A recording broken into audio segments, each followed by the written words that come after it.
I am looking forward to Nier Automata. Sorry, not Nier Automata. Nier Replicant 1.22. It's got a long name. I can't tell you it off the top of my head. So this is actually a remake of the original Nier game. So a little bit of background here. The original Nier came out on, I believe, Xbox, and then I might have come back out on PS3 later. But it's a continuation of the Drakengard series. So they have the original Drakengard 1, and then at the end of Drakengard 1, basically they open up a portal into our world, and their world spills into ours. And that's where the original Nier game comes from. And then, of course, Nier Automata is thousands of years in the future after the original Nier game. But what's interesting is when they released it in the West, uh, they released what was called Nier Gestalt, and in Japan they had what was called Nier Replicant. And the games were identical in every single way, with the exception of the protagonist. In Nier Gestalt, you played as a father looking for his daughter. And in Japan, you played as a brother looking for his sister. But everything else in the game was exactly the same. And the reason for that was apparently the Japanese developers felt that, oh well, Westerners always want this big, strong, brawny man hero, Rambo type. So they made a very adult, very buff, very kind of beefcakey guy, and made him a father. Whereas in Japan, they were like, oh, we like kind of the lithe, uh, athletic, thin kind of character. So they made him a younger boy. So yeah, it was purely a design choice in terms of character. I think the only other difference there too is at one point in the beginning it references like, oh, it's the year blah blah blah blah blah, and one of them in the Japanese version it's like 100 years after the original game. Um, but anyway, I played Nier Automata and absolutely loved it. I had not previously played a Nier game. I had not previously played a Drakengard game. I had wanted to, but they did not release an English version here in Taiwan. And this was back on the PS3 where they did not have a digital version on the store. So it was physical or bust. So I didn't get a chance to play it back then. But then when Nier Automata came out, I played it and I had a lot of fun. And it's really great because it blends so many genres so well. It does, it's like I've said it before. It's twin stick shooter, platformer, action RPG, all that. And now, what is kind of interesting, the reason that this is called Nier Replicant 1.2 whatever whatever whatever is because they're actually adding some gameplay aspects of Nier Automata into this game. So it's still the original game, but they've expanded it a bit. So they've added a few more side quests and that sort of thing. But they've also upgraded the combat to make it a little more in depth. So they're using kind of more of a Nier Automata style in that sense. So I'm really looking forward to this because it is made by the same people. It's got the same kind of aesthetic. It's got a similar gameplay, but also just because there are a lot of times in Nier Automata where they make you can tell that it's a reference to something else, but you just don't know what that reference is. So I'm really looking forward to kind of going through and seeing some of these things and getting a better kind of grasp of the whole universe as a whole. And then hopefully maybe I'll even go back and play Nier Automata again and see if I can pick up some stuff that I hadn't picked up the first time with this new knowledge. So this will be coming out on April 22nd, 2021. So it should be on next-gen consoles. I think it's coming to current-gen consoles as well. I'll have to double-check on that. But if you're a fan of Nier Automata or you're a fan of action RPGs in general, this is probably something you should be keeping your eye on. Okay.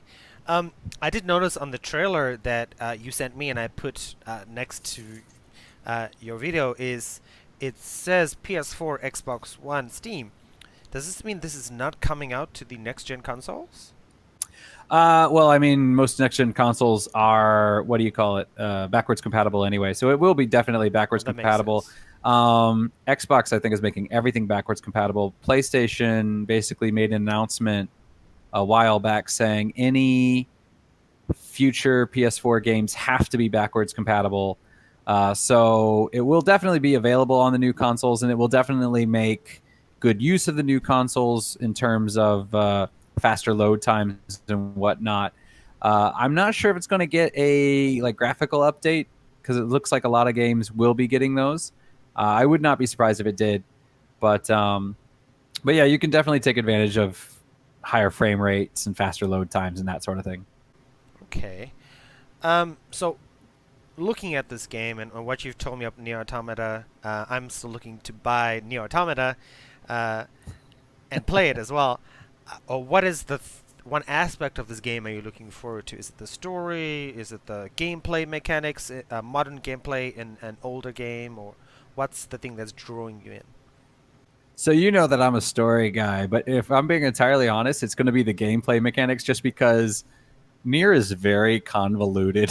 So the story is very complex. I really enjoy it, but it's one of those things where like I remember playing it and I'm like having so much fun, and now I just kind of remember the basic beats and I can't remember most of the little details because it is just all over the place, and it is one of those things where you basically have to have a notepad and be writing down like, oh, this and oh, that. Oh, So okay. as far as story goes, I am excited because I have when I was playing Nier Automata, not having played the previous game, I did want to go and kind of get a background. So I did watch YouTube videos that kind of rehash the story and some of that. So I'm have a general idea of what's going to be happening in the story anyway. I am interested in seeing some of the new side quest material. Also, this is an older game, which typically they do have complex stories, but uh, we've really seen some really good story driven games this gen. So I'm really mostly just looking forward to the gameplay of it because that it was a lot of fun on Nier Automata. Um, is there anything from Nier Automata that you hope they will improve in Nier Replicant? Improvements. That's a very good question. Um, yeah, I don't really know. I know there's obviously going to have to be some changes. For example, one of the things that in Nier Automata for customization is since your character is an android, you can change the chipset that they have. So you can add like basically combat chips or defensive chips and things like that. And that's kind of how you can customize your character. Obviously, your character in this one is a flesh and blood person, so they are not going to be able to use that system. So I am kind of curious to see what they do there.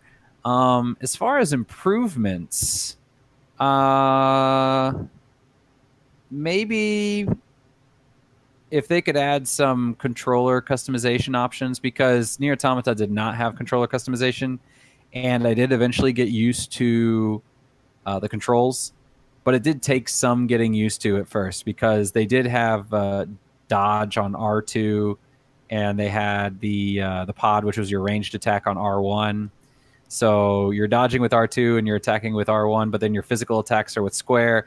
So if they could kind of add some controller customization support, I think that'd be really great. I really think every game should have that, to be honest.